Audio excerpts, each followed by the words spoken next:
Assalamualaikum warahmatullahi wabarakatuh. Saya atas nama Muhammad Awal Fadil akan mempresentasikan tentang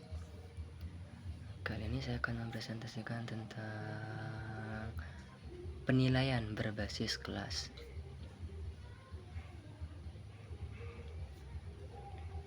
Oke, langsung saja. Seperti biasa, evaluasi berasal dari bahasa Inggris evaluation. Nah, akar katanya itu value, yang artinya nilai atau harga. Jadi dengan demikian, secara harfiah, evaluasi pendidikan dapat diartikan sebagai penilaian dalam bidang pendidikan atau penilaian mengenai hal-hal yang berkaitan dengan kegiatan pendidikan, atau juga dapat diartikan sebagai proses menentukan nilai suatu objek. Dapat disimpulkan evaluasi adalah suatu proses merencanakan, memperoleh, dan menyediakan informasi yang sangat diperlukan untuk membuat alternatif keputusan. Nah, penilaian berbasis kelas adalah penilaian yang dilakukan oleh guru dalam rangka proses pembelajaran yang merupakan proses pengumpulan dan penggunaan informasi dan hasil peserta didik terhadap tujuan pendidikan yang telah ditetapkan.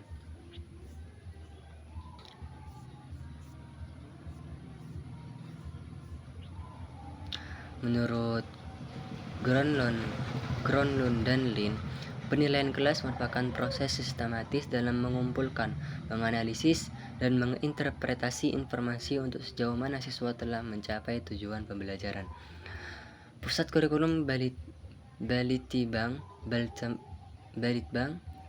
Depiknas menyatakan bahwa penilaian kelas merupakan bagian dari penilaian internal yang digunakan untuk menilai tingkat pencapaian kompetensi siswa yang dilaksanakan pada saat pembelajaran berlangsung dan akhir pembelajaran. Tujuan, fungsi, dan manfaat penilaian berbasis kelas. Penilaian merupakan suatu kegiatan pengukuran kuantitatif dan penetapan mutu pengetahuan siswa secara menyeluruh, dan salah satu proses penting dalam proses belajar mengajar. Secara umum, semua jenis penilaian berbasis kelas bertujuan untuk menilai hasil belajar peserta didik di sekolah, mempertanggungjawabkan penyelenggaraan pendidikan kepada masyarakat, dan mengetahui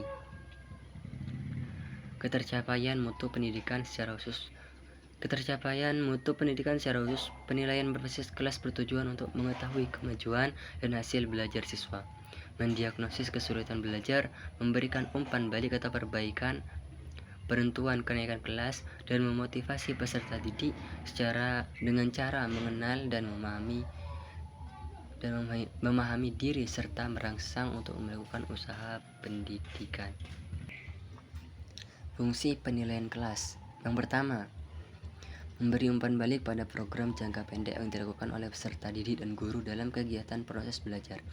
Nah, yang kedua, memberi kegunaan hasil pembelajaran peserta didik dengan melibatkan peserta didik secara maksimal.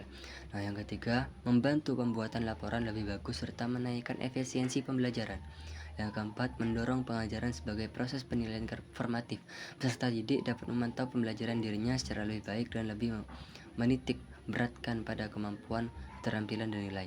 Dan bagi orang tua, dapat mengetahui kelemahan perangkat anaknya serta mendorong orang tua untuk melakukan bimbingan.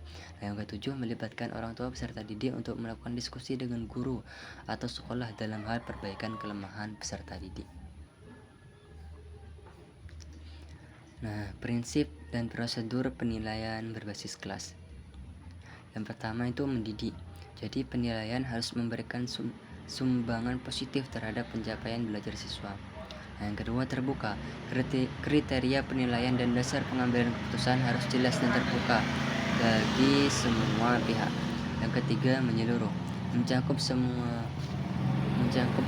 domain yang tertuang pada setiap kompetensi dasar. Nah, yang keempat, terpadu dengan pembelajaran. Artinya menilai yang seharusnya dinilai menggunakan alat yang sesuai untuk mengukur kompetensi. Yang kelima, objektif. Artinya proses penilaian. Yang kelima, objektif, yang artinya proses penilaian yang dilakukan harus meminimalkan pengaruh-pengaruh atau pertimbangan subjektif dari penilai. Nah, yang keenam itu sistematis, yaitu penilaian harus dilakukan secara terencana. Yang ketujuh, berkesinambungan. Penilaian dilakukan secara berencana, bertahap, dan terus-menerus untuk memperoleh gambaran tentang perkembangan belajar siswa sebagai hasil kegiatan belajarnya. Nah, yang kedelapan, adil. Penilaian harus adil terhadap semua siswa dengan tidak membedakan latar belakang sosial ekonomi, budaya, bahasa, dan gender. Nah, baik, sekian yang bisa saya sampaikan. Assalamualaikum warahmatullahi wabarakatuh.